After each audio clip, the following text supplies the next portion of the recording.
Welcome back, everybody, to the Sharing of the Spiritual Journey with Matt and Evan. We share faithful experiences, testimony, and just get into some deep conversations. First and foremost, we are filming this on Mother's Day. This is like our third take, trying to get things to roll through, but unfortunately, technology is getting the best of us tonight.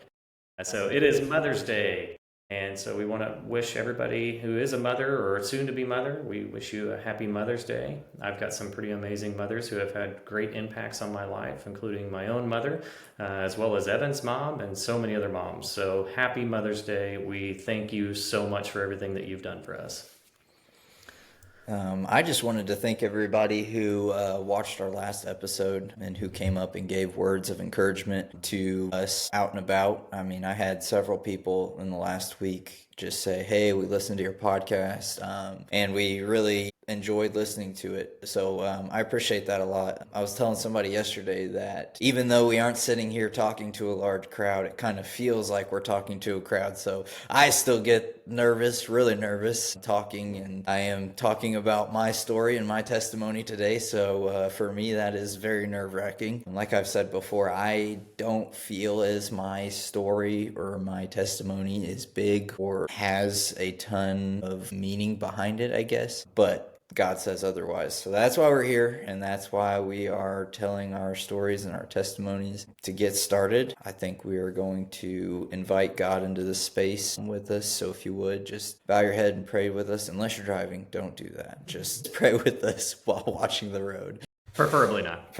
Father God, we thank you for another day to be here. God, we thank you for this journey. We thank you for this opportunity. God, we invite you into this time with us to just use our words, to use our stories for somebody who needs to hear them. God, you have given us so many blessings in our lives, and it's so good to look back on those and see you in those moments. So we thank you for those moments. It's in your name we pray. Amen. Amen. Well, if you don't mind, Evan, here the last week's episode where I got to explore my childhood. I described a few things, and I'd like to just share a photo. Are you ready for this photo? I don't know that I am. I don't think you're ready for this photo. So those of you who did not join us last week, I described whenever I had my daughter, who's now 17, just how young I was. Well, you guys get to see just how much of a baby I was holding the baby. Yeah. There's the knight in shining armor. And That's a baby holding a baby right there. Pearl snap, got my red Cardinals hat on. Yeah, that is young. So now that you all have a visual of what I was talking about last week, this week we're going to deep dive into Evan's story, and he's going to share everything about himself. So let's get into it, Evan.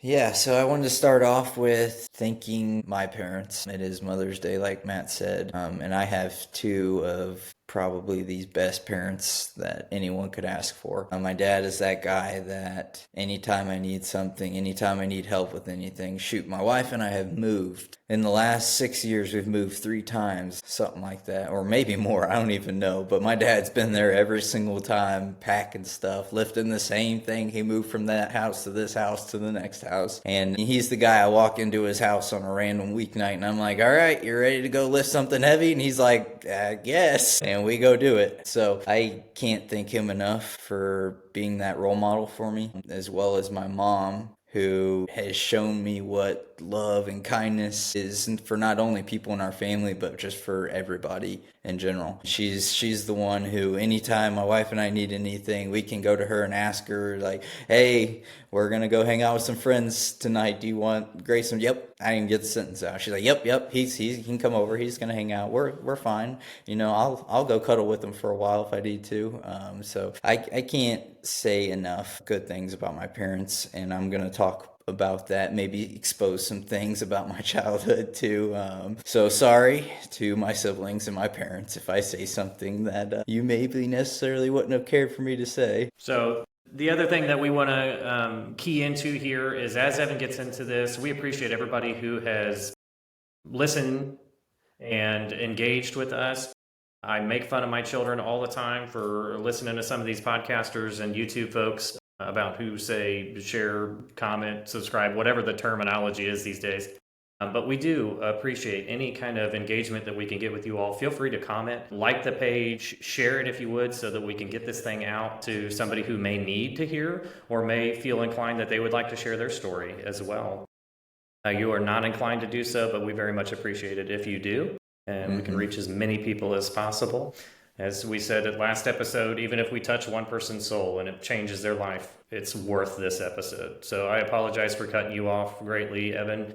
No, You take it away, buddy. Alrighty, so I am going to break down my story or my testimony into 3 separate sections, kind of like Matt did, although my 3 sections are going to be a little bit different. They're kind of more of like a timeline sort of 3 sections. So my first section is my childhood or my church life before my faith. We grew up in the church, me and my siblings and my parents. We grew up at Friendship Christian Church. We went to church on Sundays, and that was kind of before my own faith journey. The second one is figuring out my faith journey and leaning into my own faith more and becoming saved. And then the third section or the third part is going to be life after being saved, because I know sometimes before you're saved and you're going through that journey of being saved and you get saved, it can seem like it's all sunshine and rainbows after that, and that God's on my side. There's nothing bad that can happen. God is on your side. That's 100% true, but he does not say there's nothing bad that's ever going to happen to you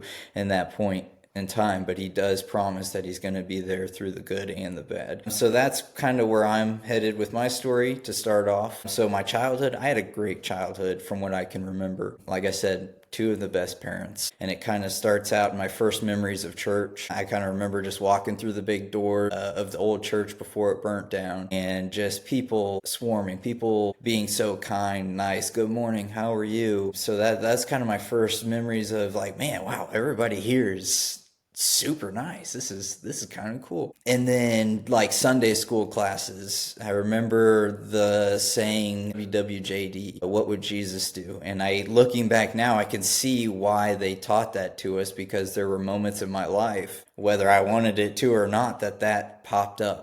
That I was like getting ready to make a decision. It's like, what would Jesus do? And I was like, yeah, I should probably not make the decision I was about to make. That's why they teach us that. And then I'm not sure, I think I got voluntold by my mother, who volunteered our family, but we were cleaning the church on a regular basis. And I just remember, I was just so helpful, as you can ask my mom, and I'm sure she'll tell you the exact same thing. But I can remember she's like, go clean the baseboards. So I'm just like army crawling, pretending I'm an army ranger underneath these seats in the sanctuary, like barely scrubbing the baseboard. She's going back through, doing the cleaning lady thing, wiping her finger on it. There's still dust. And like, well, no, I didn't clean that spot yet. But anyway, so we always found ourselves like sneaking off to this upstairs area at Friendship. Amazing. Yeah. Sneaking off up to this upstairs area where we'd play a game we made up called Dark Tag. And it sounds as bad as it is. I mean, you shut off all the lights, it's pitch black, you can't see a thing in this room, and everybody's hiding, and you're just trampling over bean bags, hitting tables, stubbing your toes on everything, trying to find people. And then all of a sudden we're like playing, we're laughing, we're having a good time, and then you just hear mom start yelling at us. So we're all like hiding, like nobody say a word. And she knew where we were every time. She'd just come marching up there. But no, we were super helpful cleaning the church, if you're wondering. And so it kind of moves towards like Christmas Eve services. We remember a lot of Christmas Eve services going on Christmas night. Christmas Eve night, we always had the same tradition. We'd go to the church for the Christmas Eve service, and then we would go to Grandma and Grandpa's house, and we'd open presents there and just enjoy company with family and stuff like that. It's always been a tradition growing up. And I'm going to tell on my brother Trevor here for a little bit, because he is 9 years older than me. So he's 7 years older than my sister. So there's quite a bit of an age gap there. And so we believed in Santa Claus 100%. He was old enough, he knew my mom and dad are like, you know what, we're going to fight you if you tell these two, right? So he kept to himself, and one night, one Christmas Eve, I should say, mom and dad were like, oh, we're going to get them. And so, the typical Santa Claus brings presents on Christmas morning. And so we go to the Christmas Eve service and we go to Grandma and Grandpa's house and we do all of our normal things and we get home and lo and behold, somehow Santa has already dropped off presents. And my brother looks at my parents. This is all secondhand. This is the story I've heard. Obviously, I was very young and I remember the presents already being there and my brother's all wide-eyed. My parents are just laughing because he is so clueless at this point. He has no idea how these presents got here, because we were gone the whole time. The presents weren't there when we left, and I think my grandparents or somebody ended up going and putting them out. But they got my brother so good. It was priceless. But it's just moments like that, just thinking back and remembering on. We went on a lot of vacations when I was younger. The vacations were always a blast. We always had a good time from the kids' standpoint. I'm sure there was quite a bit of stress with the three of us. I was always sitting in the back seat. We drove to Florida at one point. I was sitting in the back seat the whole way. Are we there yet?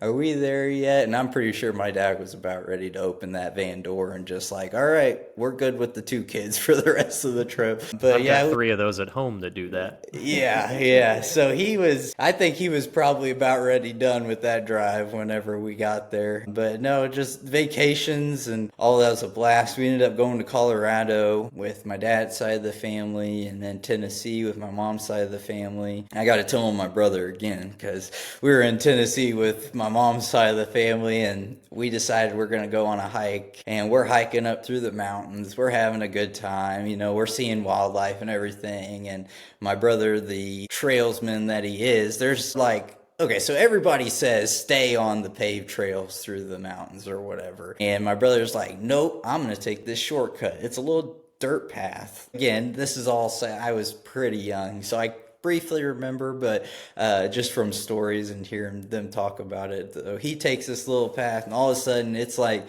the noise you will never forget just rings out. Like everybody was almost dead silent for it. It rings out and it was the rattle of a rattlesnake. And I don't think my brother's ever jumped higher in his life. He sprinted straight back to that trail and I can tell you he didn't leave the trail one more time that entire trip.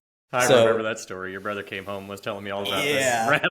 Yeah, we were. You're so dumb. We were a minute or two away from him not making it off that mountain alive. So it's just stuff like that. And thinking back on those times and just remember my past and had such a good past. And that kind of leads me to some dark memories of getting watched by Matt and Trevor throughout the days at home whenever during the summer when my parents were at work. And we were good kids. We didn't do anything bad. Yeah, they were great role models. And how I tell these stories is the correct, accurate way, okay? Anything that Trevor says, he underplays everything. He calls me dramatic, Like, there was one time they locked me in the basement for hours. He said it was 10 or 15 minutes. I don't know how long it was. To me, it felt like days. And I was just bawling my eyes out. And they're just laughing at me the whole time. Hey, poor kid, you were picked on so much. Yeah, but it sucks being the youngest. It did me well. It showed me what life was about, at a young age. But Trevor and I were always getting into some pretty interesting things throughout the day when we were at home. There was one time we would always play Nerf war in the house and stuff like that. And then we got into the Nerf basketball hoop and we were running all around the kitchen and the dining room playing. And I think at one point I went and shot the ball or something and I chucked the ball straight into the chandelier above the dining room table. And of course, lo and behold, it just shattered all over the place. And it's one of those moments where you just stop and we're staring at each other. I think I remember this story. I'd have been there. You might have been. I don't remember. But yeah, we're staring at each other and I'm he's like, don't say a word to mom and dad. So we get it all cleaned up, and we're sitting around the table at dinner that night, and Trevor and I are just casually eating our food. We're pretty quiet. We're not saying anything. I'm a snitch at this point, right? Like that when I was that age, anything Trevor did wrong and I saw it, or Danielle for that matter, they were almost guaranteeing that I was gonna slip up and tell mom and dad. So I was like, for sure this time I was not telling mom and dad. And we thought we were so sneaky. We were coming to the end of dinner. We're like sitting there eating. We're both like, yes, they're not even going to notice. And it gets quiet for a second. And I think it was dad. He was sitting there. He did not skip a beat. He goes, so boys, what happened to the chandelier? And we're both like, crap. It's like he noticed. He definitely noticed. It's like, well, see. So we got into quite a bit of trouble for that one. I can tell you right now, my cheeks are going to hurt like crazy after this story because Yeah. I'm pretty sure I was involved in a majority of all the stories you have to tell. Yeah, it was always interesting in our house. But as far as stories go, I gotta tell one more on Trevor, I guess, while we're doing this. I don't remember the story wholeheartedly, but I do know at some point Trevor was calling somebody. I can't remember who he was trying to call, but he accidentally called 911, right? So if you call 911, if you're wondering what happens, they come out no matter what, even if you hang up immediately. So he calls 911. He didn't mean to. He hangs up. And lo and behold, 25 minutes later, because we live out in the middle of nowhere, there's an Audrain County sheriff pulling into our driveway. And we're like freaking out, right? We're like hiding Nerf guns. Like the cops are going to be so concerned about these Nerf guns we have laying all over the house. I'm like shoving Nerf guns under the couch cushions, mob style, And the sheriff gets there and he's like, is everything okay? And I don't even remember exactly what happened, but it all diffused itself. And he was like, all right, well, we just had to come out and make sure everything's all right. And that was another one of those, don't tell mom about it. But somehow she figured it out. She always found those things out. There was no hiding anything from her. That's very accurate. And she knows everybody in town. So, I mean, anytime anything happened, it was like, okay, well, you all gonna tell me about this? Or do I just need to tell you that I already know? And she would pull those parent things where she would like trap you into telling her about it just for the comedy of it, I guess. So that kind of, I could tell stories like that all day. Like I said, I had a great childhood. We had a lot of fun times, a lot of scary times, a lot of don't tell mom and dad times. But those times make up a childhood. So my story kind of moves now towards middle school. I did a lot of sports and stuff. So in middle school, I did basketball, football, and track. Played some baseball during the summer. But I remember it was sixth grade year, seventh grade, because you couldn't play middle school football until seventh grade. It was one day after practice, Carter Kincaid. So here, I'm going to bring up the Kincaid family just like Matt did, because they were definitely a light in our community. Mike and Wendy, both of them took a bunch of us boys in every Wednesday night and fed us and took us to youth, made sure we were there and paying attention and behaving, because it was a rough crowd that we were, I tell you what. But yeah, Carter came to me one day after football practice and was like, hey, after practice on Wednesday nights, we all go to mom and dad's house or my house and shower, get cleaned up. We eat some dinner, play some games, and then we go up to youth. Would you want to join? And I was like, I don't know about this whole Jesus thing, but you said there's games, so sure. It's like, I mean, at that point, it wasn't my face, so I wasn't really worried about the Jesus part of it. I was like, man, I'm going to go hang out with my friends. I'm going to go play games. This is going to be a blast. And it was a great time.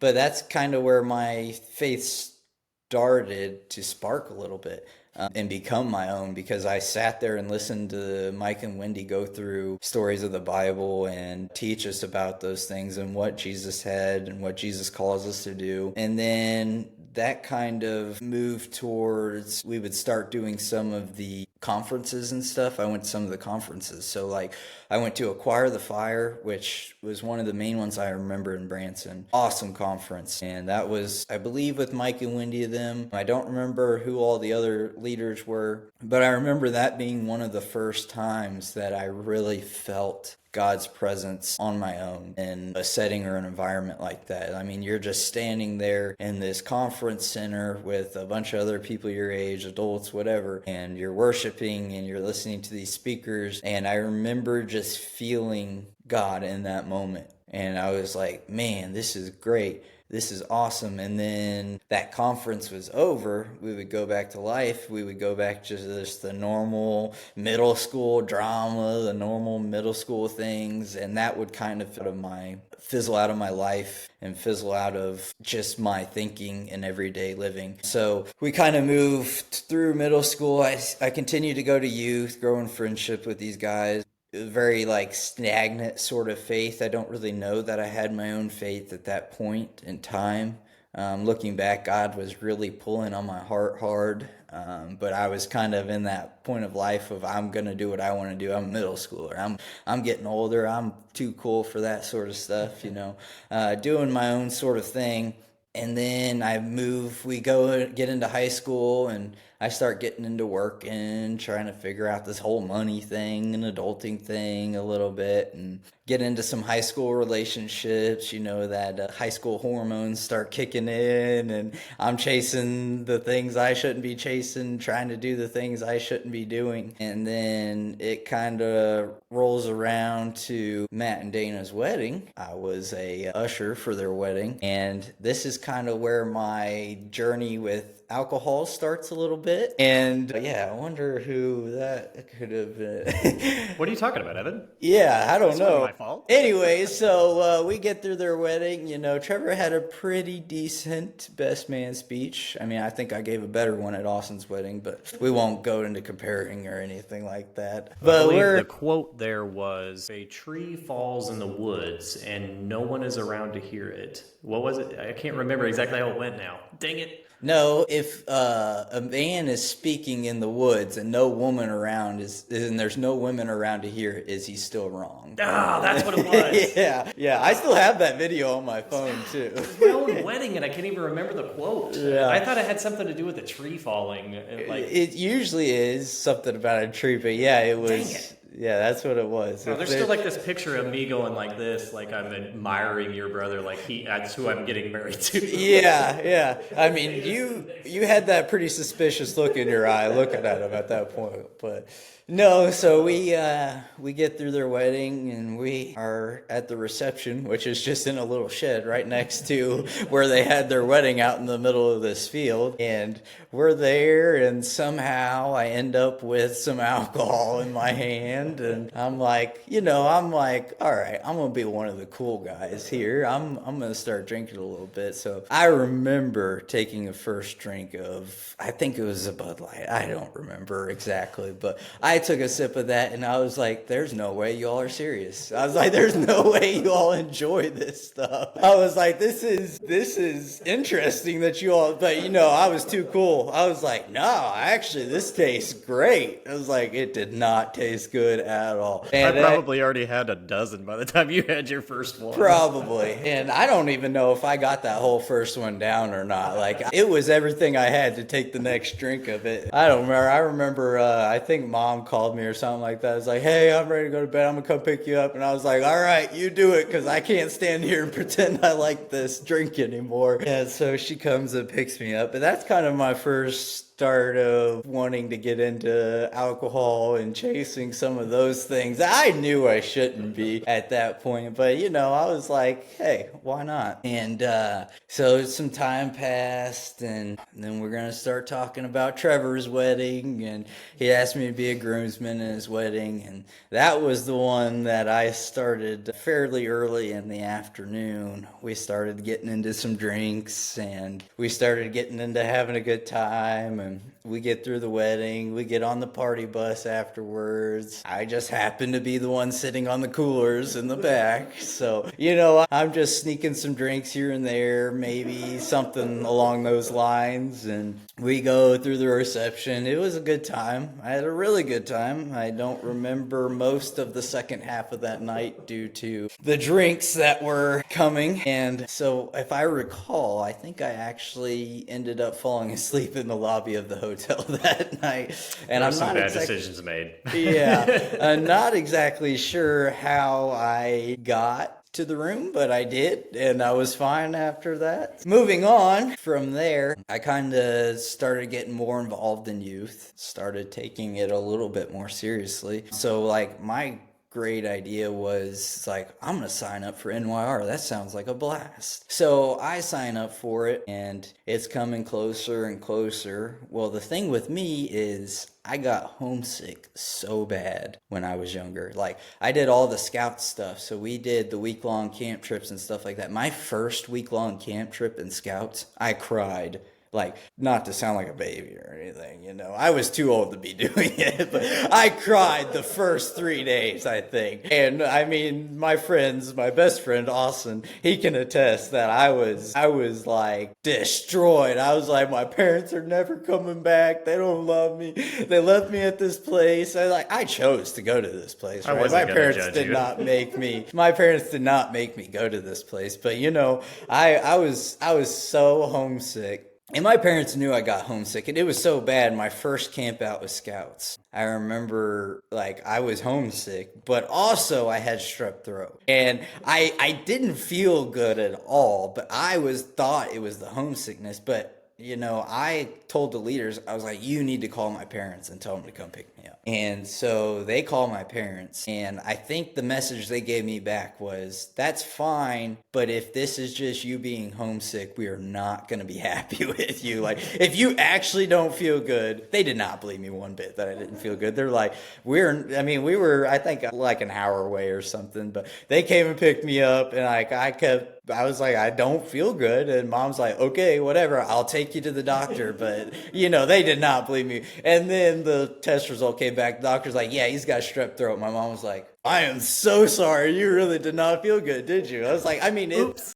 Yeah, I made it hard for you to believe me, right? I get that. The boy who cried wolf. Yeah. So anyway, I got really homesick, and that's all I could think about. And we're like NYR, and I remember I'm riding with my mom, and I don't even remember why I don't remember why I remember exactly where we were, but we're on Columbia Street coming up to Lakeview, and I look at her because it's one of those things you're nervous to say it, right? Because what the response is going to be, but it's like, I just gotta say it. So I was like, hey, Mom, I don't think I'm gonna go to NYR. And she goes, no. She was like, no. Yeah, we've already paid for it. It was like, you're signed up. We're a month out at this point. No. It was like, you're going. And I was like, no. I was like, I really don't want to go. She was like, I don't care. It's like, I really don't care. It's like, you're going. And I was like, I guess I'm going. You're right. Okay. So that kind of leads us to a month goes by, and here we are. I'm super nervous. I'm like, oh man, I don't want to go on this trip. This is going to be such a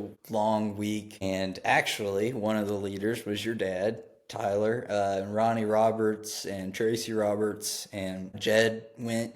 Well, Jed may not have. I don't remember if Jed went on that trip or not. I'm pretty sure Todd Hudson went on that trip, though. Anyways, so we pull into the parking lot. We're getting ready to get loaded on the bus. We put all of our stuff on the bus. And I remember this clear as day. We all gather around for Jed to pray for us. And he reads some scripture. I don't exactly remember what the scripture is, but I remember him. And I think I made eye contact with him. But maybe not. He might have been looking at everybody. I felt like he was talking to me. He was talking to all of us. But he said, why are you here? And in my mind, I'm like, my mom made me. I was like, that's why I'm here. She made me. I was like, I don't want to be here. But no, I listened, and he was like, why does God want you here? He's like, why is he sending you on this trip? That's what I want you all to focus on. And that stuck with me the whole drive down. Like, I'm like, why am I here? I don't know, because mom made me. But I'm like, that, I mean, there's got to be more of the reason I'm here, right? And so I am just like the whole time, like this conversation in my head, maybe with God. I don't really know at that point if I recognized it as if I was talking to God or if I was asking, but I was more just trying to figure everything out and like my purpose and why I was where I was. Like he said, he's like, that's what I want you all to focus on this week. I want you to focus on why you are in this place. What is God trying to tell you this week? And I remember we get to camp and we get set up and they're talking about going down to one of the first talks, one of the first worship nights. And we get down there, we sit down, and the first thing the first guy talks about is temptation and alcohol. And I'm like, no way. Like it's just a light bulb. Yeah, I was like, who told them, right? And I'm like, there's no way. I was like, he can't be talking to me. He's not talking to me. It's like, I've only done that a couple times, right? But no, that conviction was there. And that was God telling me in that moment. He was like, this is something that I'm going to point out in your life that needs to be addressed. And so, yeah, I don't remember exactly what all that guy said because in my own mind, I'm arguing with myself too. Like, I'm like, no way. It's like, no, I'm just going to ignore this part. I'm going to ignore. And through the whole week, there were 2 or 3 other speakers who talked about temptation. And I'm like, what is happening here? I was like, how is this a thing? And so we're going through the week and I can just feel the conviction stronger and stronger of God saying those things you did, those drinks you consumed that altered your mind in that time was wrong. I mean, my heart was convicted at that point. And so we're coming towards the end of NYR. It's like the second to last night, or maybe it was the last night we were there. I can't exactly remember. And I kind of want to set the scene for everybody because this is my story. This is where I was saved. In this moment, I knew what God's purpose for my life was. So we just spent most of the day in classes. We spent most of the day listening to people talk, and then we had a really good worship night. I don't remember who the band was that sang. They were a pretty popular band at the time, but they sang. It was awesome. Like I just felt what I felt at Acquire the Fire that first time. I mean, I felt God's presence there. And so we get back up to camp, and every night we went and they lit a fire. They had a fire going. Tyler always had a fire going for us when we got back. And so we all pull up lawn chairs. I'm sitting behind the row of lawn chairs on this little retaining wall of railroad ties. And I'm sitting there and like God's presence is there. Like I'm just in it at this point, 100%. I'm feeling it. And it's like Tyler and Ronnie knew what I was thinking in that moment. God was giving them the words to say, to speak to us. I believe that 100%. And I'm sitting there and I can't see anything. It's dark. I see the people in front of me, but I'm just staring at this fire. And all I can hear is loud as day, Ronnie and Tyler. I don't remember which one was talking at the time, but I'm staring at this fire. I can't see anything. And they're saying, don't let this be another mountaintop experience. Don't let God's presence fade when you get back to. Because tomorrow, we're leaving this mountain. Tomorrow, you're not going to be in this setting. You're going to go back to your friends. You're going to go back to your high school relationship. You're going to go back to your normal everyday life. So here's what I want you all to do. I want you to take this feeling and I want you to incorporate it into every aspect of your life moving forward. And that was the moment that God was like, they are talking to you. It's like, you have been to multiple conferences. You have been to multiple youth groups. You have listened to my word. You have learned my word. And yet you still live the way you want to live. And you set all of that aside to live the way you want to live. And so that in that moment, I knew that's the moment I was saved. So we kind of leave there. I'm trying to figure it out the whole ride home. That's a long drive home after that. That whole night, I didn't sleep, I don't think. I was just like, God, I'm here. I want to do what you're telling me to do. And like in that moment, I'm like, I'm all in, right? Like life ain't got nothing on this anymore. It's like, I'm all in. I had that mentality of what I was talking about at the beginning of, man, everything's going to be great from now on. I'm going to incorporate God into every part of my life. And this is just how it's going to be for my life from now on. And so we get back and I'm trying to figure everything out. I'm trying to decide what my next steps are. And so I remember Jed and I having a conversation about, it's like, oh, how is NYR? And I was just laying all this out to him. I was like, this is what God did for me. And I explained that night and everything. And he was like, that is so awesome to hear. Here is a group of guys that meet on Sunday nights that this is what they do.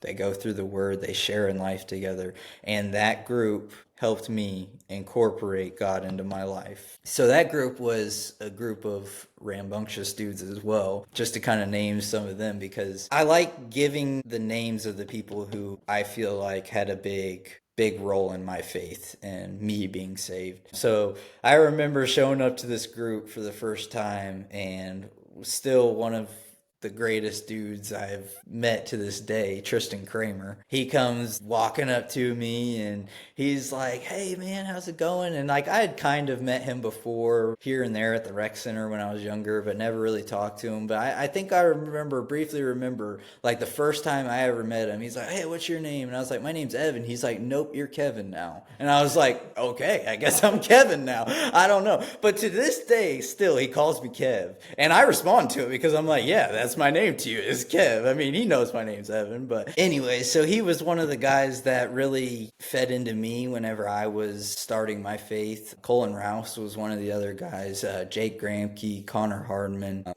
Holden Myers that's before he went to Haiti. He was kind of running that group, kind of leading things at the time. Jed and I had we got lunch several times after that.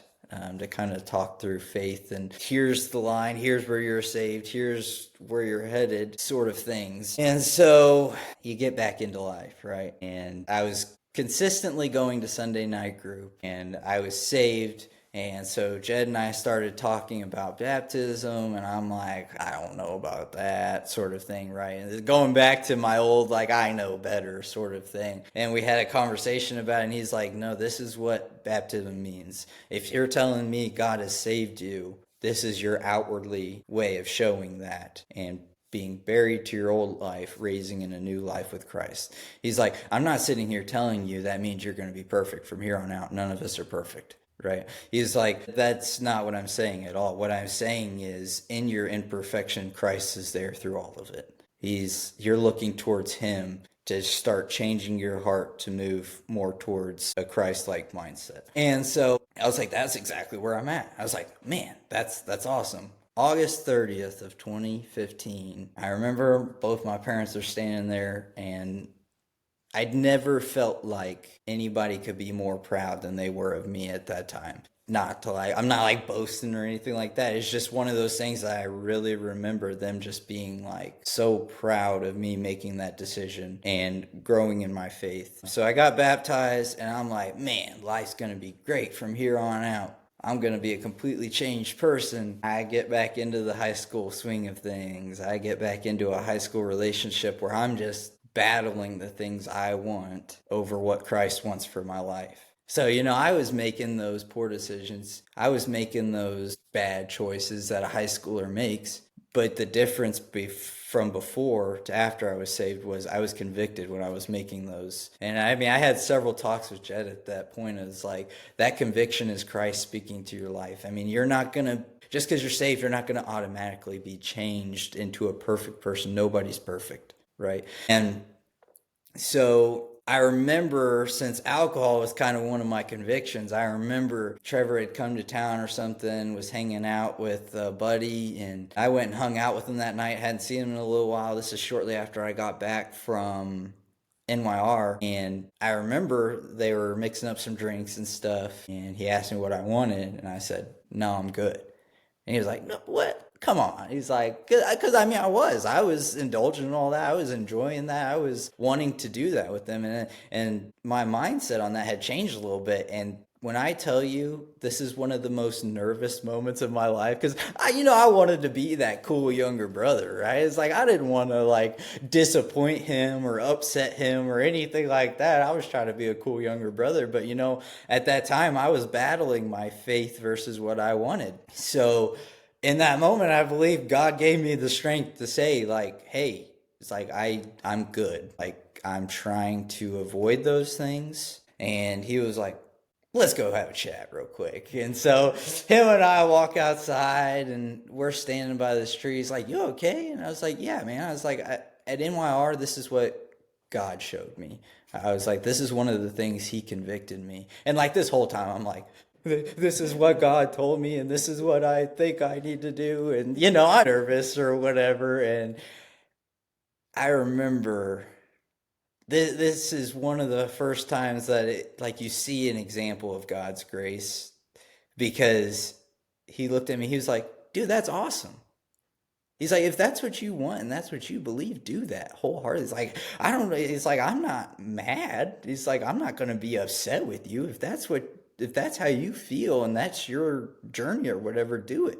And that was like the world was lifted off my shoulders like that. In that moment, I believe that's one of the moments that for the rest of my life helped me resist peer pressure, resist temptation from people saying, like, hey, you need to do this, and I'll kind of talk about that as I get into when I went to State Tech. And so that was just a weight lifted off my shoulder. I was like, man, that is some grace right there, because I wholeheartedly, and he's not that kind of person. He's not the kind of person that's going to condemn me for that or anything. But in my mind, I was like, I am disappointing him. But it was not that way at all, which was amazing. And that, like I said, it kind of helped me in the future. So I'm moving towards high school relationships, battling back and forth with God and what I want still. Because, if it's not one sin, I had the alcohol completely down. Now, when it comes to other temptations, I was still a high school male. So I battled that in high school relationship and moved through high school. We started getting to the end of high school and I had zero idea what I wanted to do with my life. I knew I'd been working, I knew I'd been saving up some money, and I knew I wanted to start working. I didn't know if I wanted to go to college. I didn't know really what I wanted to do at all. And at this point, I'd been going to the Career Heart Center in Mexico and been enjoying it. I'd been working on cars, been learning that sort of thing. And I was like, okay, maybe I'll go into the automotive field of some sort. So in my mind, I'm going to go to MACC, get my gen eds out of the way, give myself a little bit more time to figure it out. Like I'm going to figure it out in the next year, getting my gen eds at MACC. But I remember I got to the Career Heart Center one day and my teacher pulled me in the office and I'm like, oh, here we go. I was like, I'm getting in trouble for something I did. I don't know what I did. I must have broke something. I was not very mechanically inclined at that point in my life. So he pulls me into the office and he said, I have set up an interview for you. This is like a month and a half before I graduate. Maybe a little bit more than that. It couldn't have been much before that.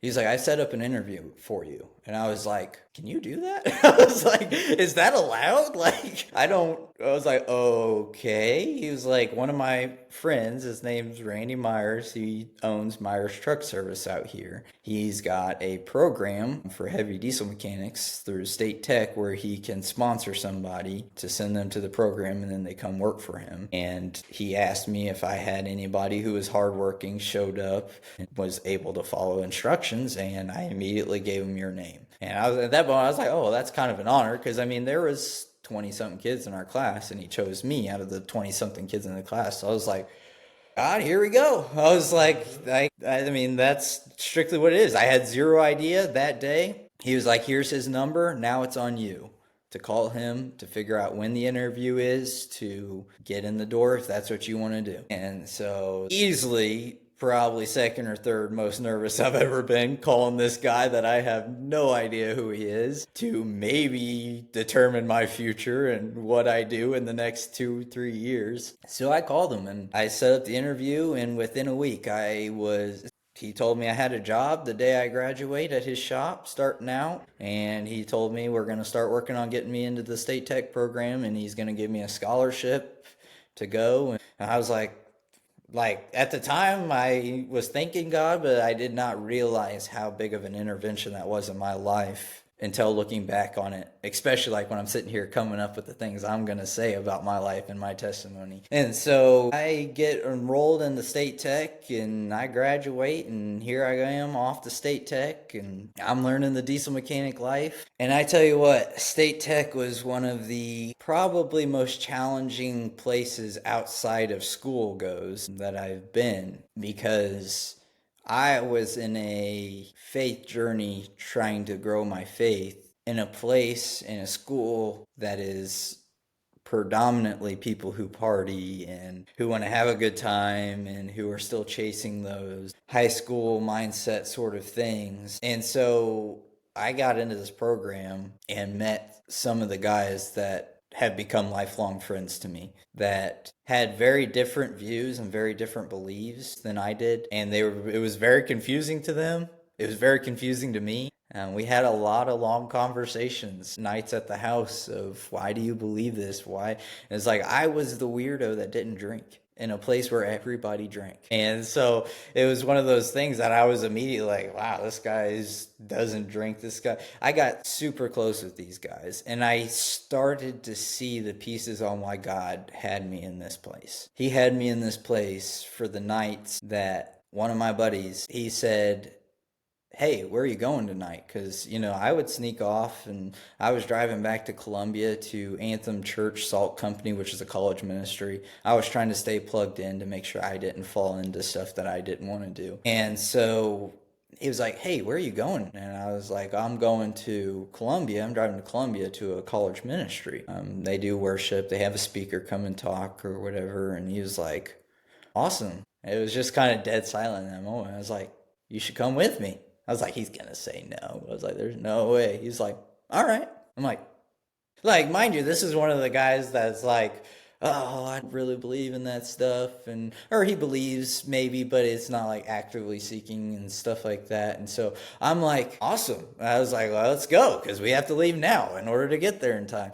So we go and we get through worship. And, this whole time I'm like, what's he thinking? I'm like in my own head, I'm trying to decide, like, what do I say after this? Where do I go with this? Like, God, there's a reason. I see why you have me here. I see why you have me with these guys. And so that led to, we ended up going to Sparky's for ice cream afterwards. And then we're in the truck ride on the way back, and we're talking about worship, and we're talking about the message. We get back, and it kind of carries over to the next week. I don't know if I ended up going, but it was like the following week. I was like, hey, I'm going. I was like, you want to come with me? He's like, sure. And one of the other guys that lived with me was like, hey, I'll join you all too. I was like, all right, let's do it. So there's three of us. Yeah. Awesome. I was like, there's three of us loading up in my single cab Chevy, driving from Lynn to Columbia. So yeah, I mean, I just have three bench seats. So we're all crammed in this little bitty truck. But I tell you what, God was working in all of our lives. And I forgot you even had that truck. Yeah. It was, I kind of missed that truck, honestly, but that was the one I drove back and forth. I mean, I put so many miles on that truck driving back and forth. I did youth sometimes in Centralia whenever I was at State Tech. So I was like, wow, this turned into, they know my life, they know my faith, and they kind of got to experience some faith through me. And I believe that's why God had me in that place at that time. And we still get together once or twice a year pretty regularly. So, I mean, I've made lifelong friends from being in that program, from God using that teacher to set me up in a workplace that sent me to that area. So it's just neat to look back on those times and see where God's working and where he's got you placed. And so we graduate from school, and I start working full time for Myers, and I decided I was going to do my bachelor's degree online. So I get through, I'm doing online classes full time for my bachelor's degree in management. I'm working full time, and I'm just busy. I'm like constantly either doing homework. If I'm laying on the couch typing a paper, I was half falling asleep in the middle of typing a paper. And I went through a breakup before that. It was pretty hard on me. It was that high school relationship that I was doing the things I shouldn't be doing, and God God kind of nudged us to go separate ways, I believe. And so I'm like, I'm going to use this time to grow in my faith, get my bachelor's degree, kind of work on myself. I was like, I don't even want to think about a relationship. I don't really want to think about, well, then I found myself going to these college ministries like, where the single ladies be at these college ministries? Because, I heard God telling me, okay, well, find a woman in a Bible study somewhere. You have to have the same beliefs at that point. And Was so that God, Evan, or was that just hormones? that was hormones for sure. That was Evan talking. And that was very evident one night whenever I sat down. And my whole mindset before that was, who can I talk to after this to try to set up a date or something? And the message that day was about, if you are coming to Bible studies to find your wife, you're not here for the right reason. And I was like, come on, God. I was God's like, message. really? I was What like, he really wanted. that's so shocking, man. I was like, I thought this is where I was supposed to look. So he, through that message, kind of convicted me. He said, hey, man, calm down on that. He's like, I'll bring your wife to you whenever the time is there. And so I kind of took a step back from that. I started focusing on faith. I was so busy. I remember being so busy. I was doing youth group and stuff. And I was like, I don't even want to think about a relationship. I was like, no way would I ever start dating anybody right now. I have zero time. And then Austin steps in. So for people who don't know me, Austin Cox is my best friend, has been my best friend growing up. He is married to Brittany Cox, used to be Dubes. Brittany Dubes. To put two and two together, I am married to Brenna Dubes, now Brenna Plank. So if you can kind of put that together, he was like, hey, Brittany's sister, I think, would be interested in going out sometime, which I don't even think he knew what he was really talking about. I think he was just trying to get me to message her. So I did. I was like, all right, whatever. And I was like, there's no way I really want a relationship right now or anything like that. I'm way too busy. And so we start messaging. We go on a double date with them. And it was like God brought the person I was supposed to be with in his time. It was at the moment that I decided, it's like, I don't need a relationship, God. I'm going to focus on becoming more of a man of Christ. And then he was like, here's your relationship, bud. And I was like, all right. So we dated. We moved forward in life, and I ended up leaving Myers, getting a job at ICOM. And at that point, I was happy, but I wasn't making the money I wanted to make. So, whenever it's not one sin, it's another. So I started idolizing money. I wanted to make the most money for us. I wanted to set us up for our future because I was sure I was going to marry this girl. And so I left ICOM because I saw an ad for this roofing company sales position that you could make over $100,000 a year. And I was like, man, I'm going to go make all this money. It's going to be great. Lo and behold, whenever you get a job in a sales position, there's things you sacrifice, including your time. So that was a little ways into us dating, and that put a big strain on our relationship. I tell you what, I was working 60 plus hours a week. I was doing phone calls when I wasn't working, when I wasn't on a roof. I was making phone calls or I was doing paperwork. And in a sales position, I was talking all day long. I was just talking to people. I was trying to sell the roof. I was trying to get interested in people's lives so I could sell this roof to them so I could make a commission off of it. And so I would get home and we'd go to hang out and I would just sit there silent. I was like, my mind was fried. I was tired of talking. I didn't want to talk. If anybody knows my wife, she wants to talk and she wants to know about my day and she cares about my life. She wants to know. And I'm just sitting there and she's like, you don't want to talk to me? And I'm like, I don't want to talk in general. It's like I've been talking all day long. And so that was a tough place for us.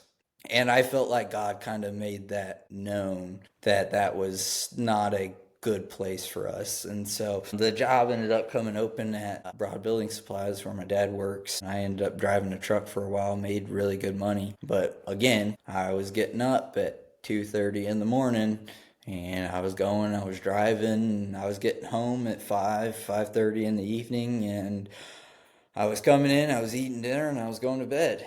I mean, that was my routine because I could never catch up on sleep. I was always tired. I was always miserable. I was always in a bad mood. And so we kind of had the conversation of what's happening here? Like something's got to change a little bit. Do you see yourself doing this for the rest of your life? Because it's like you're a year into this thing and you're exhausted. And I was like, you're right. I was like, I am very tired all of the time. So in that time, I ended up proposing. We got married. Still married today.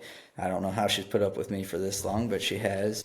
Thank God for that. Right, yeah. We got married, and so she decided she wanted to start an in-home daycare, and at about that same time, a job opened up at the city of Centralia at the water department, and so I interviewed, I got offered a position, I took it, which has been a saving grace for our relationship and our marriage, and I mean, it's just a normal schedule when I leave work other than when I'm on call. I mean, work's work, home's home, and it's a great place to be. So we're going through life, we're living. Find out we're pregnant. I say we. She was pregnant. Anyways, so we're ecstatic. Weren't necessarily trying, but weren't not trying sort of situation. And so we're doing all the things trying to figure out how to be parents. I mean, so we're going through her pregnancy. She had a pretty mild pregnancy for the most part up until we got to about, I don't know, we were closing in on around 30 weeks. It was before that. And so we wanted some imaging done. So we took a trip to see Brittany to do some imaging on Brenna.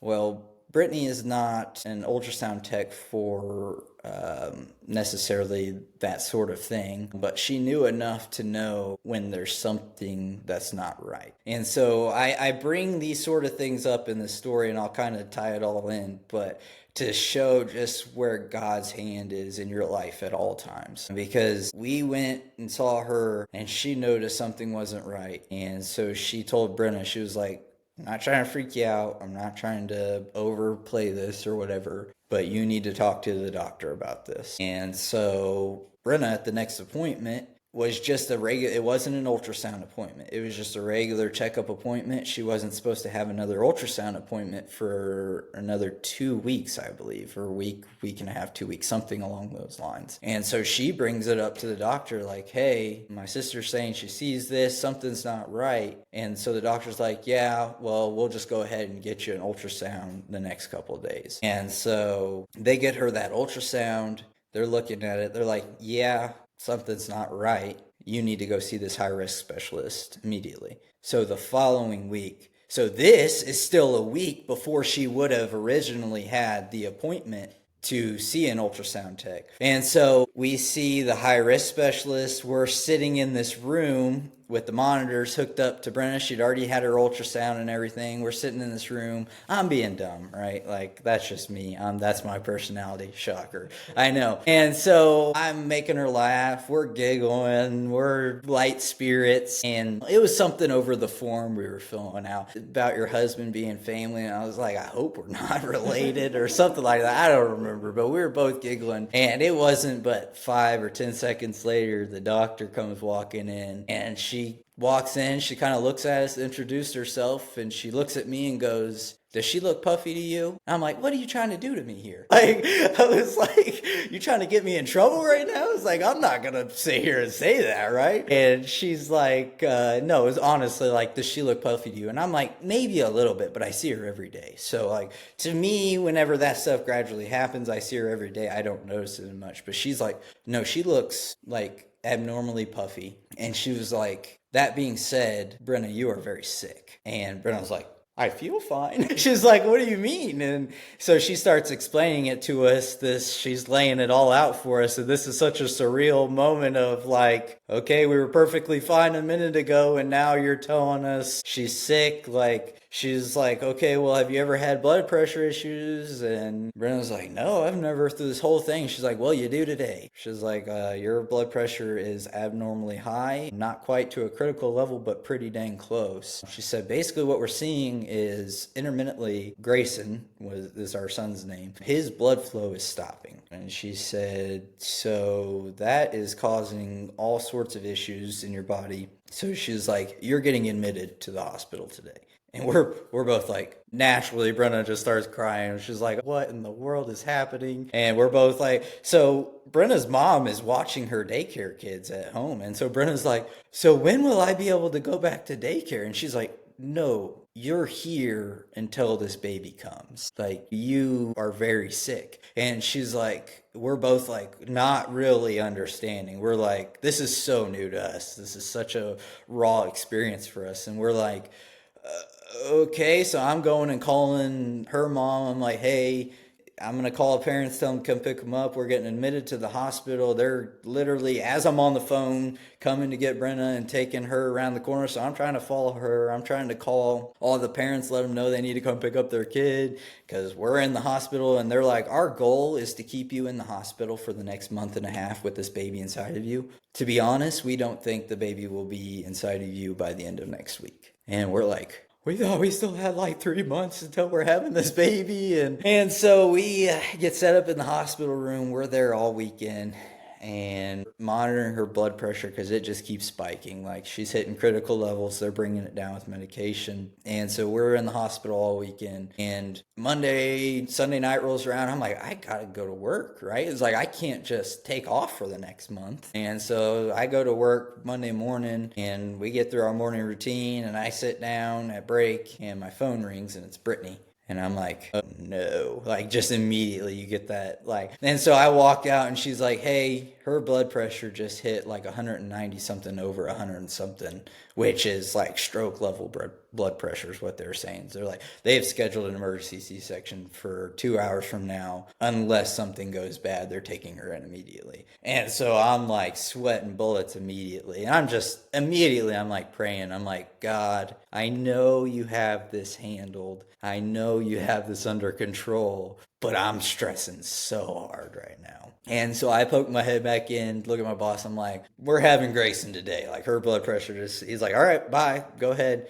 Which, can't say enough things about the city, the structure. Aaron in that time was just awesome as a boss. So understanding. I mean, there's no notice there. There's just me poking my head in and saying, hey, we're having this baby and I don't know when I'm going to be back to work. And he said, you go take care of your family. Like, that is why God had me leave chasing money, taking a pay cut, being with the city of Centralia. So in these moments, I could be with my wife when I needed to be with my wife. And so I remember the whole way I'm just driving to Columbia and like, he's like, don't speed, don't get pulled over. And I'm like, no promises. I'm like flying out of the parking lot. I'm stressed to the max at this point and I'm driving and I'm praying the whole time. I am so anxious, right? And I know God's got it. I know it's under control, but I'm so anxious the whole time. And I'm at getting to the stoplights right before you turn on the outer road to go to the hospital. And like, I'm like shaking at this point and I'm just praying like, God, please just let this go as smooth as possible. I was like, please just watch Grace and watch Brenna. And all of a sudden the song Counting My Blessings comes on the radio. And it's just like a wave that washes over me of a little bit of peace, not a ton of peace in that moment, but a little bit of peace of God saying like, you are so blessed to be here, even in like a rough as a situation as it is. And so we get to the hospital, we have Grace, and everything goes as smooth as it can possibly go. I'm sitting in there with Brenna as she's going through surgery, and I don't know the things to say, I'm gonna be honest, and she'll tell you to this day that I was probably, the things I was saying was not the right things to say in that moment, but nobody taught me what to say in that moment, okay? I was just handling it, right? There's no book for that. Yeah. And so Grayson was born at 2 pounds, 7.5 ounces. So this is such a surreal thing because I'm walking up to my newborn son and he's just barely bigger than my hand. And I'm like, wait a second, I've seen babies before. I was like, what is going on? And so this kind of starts our next 3-month journey of Grayson in the NICU. And this is the part I was talking about. After you're saved, it's not all sunshine and rainbows, because this easily was one of the most challenging periods of my life, that 3 months. We were going to the hospital on a daily basis. I was still working. Financially, we were used to having 2 incomes. Our bills were set up for 2 incomes. We had a car payment, we had a house payment. So we had some money put back, but we were going through it very quickly. So as many of you know, if you know me, I was detailing cars. So my time in that 3 months, which is kind of a blur now, but was I would get up at 6 o'clock in the morning and I'd go to work. I would get off at 3:30, 4 o'clock, whenever it was. I'd go pick up a vehicle. I'd bring it back to the house. I'd clean it. I usually got done anywhere around 10:30, sometimes earlier, depending how dirty the vehicle was, sometimes later. Sometimes I was getting it done at 11:30. I was taking the vehicle back. I was hopping in my vehicle and I was driving to the hospital. I was getting there sometimes 12:30, 1 o'clock in the morning. I was staying for a couple hours, catching a little bit of sleep, sitting in the chair next to Grayson. And then we were leaving at 3:30 in the morning, driving home. And I was getting up at 6 o'clock and going to work the next day. And this time was probably one of the most, I felt so stagnant in my faith because I just felt very angry. I don't know that I was angry, but I was confused, and I was like, God, I don't exactly understand what I'm supposed to get out of this point in our life. But, I prayed, I was listening, I was worshiping, and God was there through the whole thing. In the meantime, when it rains, it pours. My grandma ended up going to the hospital. She started showing signs of it being towards the end of her life. So we were going and trying to visit her a little bit here and there as well. She actually did get to meet Grayson before she passed, but she passed shortly after that. Also, at the same time, it was 2:30 in the morning. I'm driving home. Brennan and I are driving home from the hospital in our gas getter, the one that we're trying to save some money, driving back and forth. And I'm just dead tired at this point, so I'm fighting, doing everything I can to stay awake. And I'm going. I hear Brenna gasp, and a deer shoots across, and I'm like, whew, that was close. Bam! And I just smoked the second deer. And I'm like, yep. At this point, I can't even hardly believe. I'm just like, yep, that would happen. That would happen for sure. So yeah, we dealt with just one thing after another in that time, with financial struggle, with everything. And even going through that, the whole time, God was there saying, I'm here. I'm leading you through this. You're going to get through this. We had this 2 pound, 7.5 ounce baby that is now a little over a year old, who's a little menace running around everywhere, who God had his hand on through the whole experience. And with my story and with what I have experienced in life, my goal and my challenge is to just look for God even in the hard times, to praise him because he's there through it all. And that's I think what he taught me through going through all those things is he was there through the whole thing. He was there the entire time. He had his hand on Grayson. He had his hand on me. He had his hand on Brennan. He was guiding us through life in general at that times. And that's one of the things that after it's saved and you think it's going to be all sunshine and rainbows, and it's not, and it's hard, but it's hard with the help of your Savior. And that leads us to today. I mean, we have our little boy is healthy. I'm in a great marriage with a great woman. Life is great, and we praise God in the good times. We praise him in the bad times. But that's about all I got on my testimony and our story. Where do we go from here? It's a great testimony. I mean, honestly, it's a great reflection as far as it doesn't really matter what you feel about your story has significance in some way, shape, or another. Yeah. And I think that you hit it right on the head. Every Christian that I've ever known has felt that euphemism or euphoria, sorry, can't speak, that once I accept Christ, that my life is going to become really easy. Mm-hmm. There is no biblical proof of that. In fact, in some stages, some would say that it actually gets harder because you're no longer just easily giving into temptation and doing that thing, that pleasure, that thing that makes you feel good, whatever it is that you're choosing to do. Now you have the Holy Spirit within you that's trying to pull you away from that temptation. So I think you hit it perfectly, that, this isn't a path that everybody wants to take. But I can tell you that everybody has their own path. And there's no path that's going to be similar. And the one thing that I like to say to most of the people that I talk to about faith in general, you have to 50-50 shot, if nothing else. If I go through life and I live it in a path that I feel is right, is biblical under the pretense and the belief of Jesus Christ dying on the cross for my sins. I know that Jesus does not expect me to be perfect. Otherwise, there was no reason for him to have to go to the cross. But if I'm wrong, I lost nothing. I lost nothing in the end. That's the huge deal.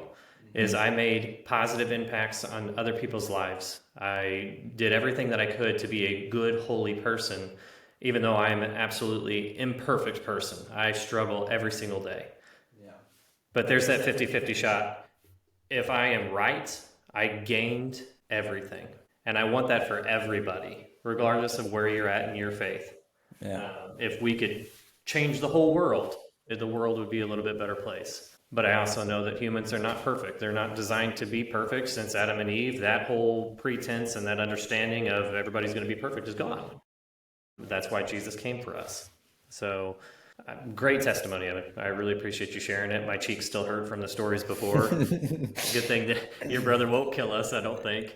No, he'll be all right, I think. But yeah, it's good to sit back and reflect and just really see God work in your life. I also challenge people listening to do the same thing. Look back and see where God was working in your life and see those, oh yeah, moments of God was there and God was good and God is always there for you.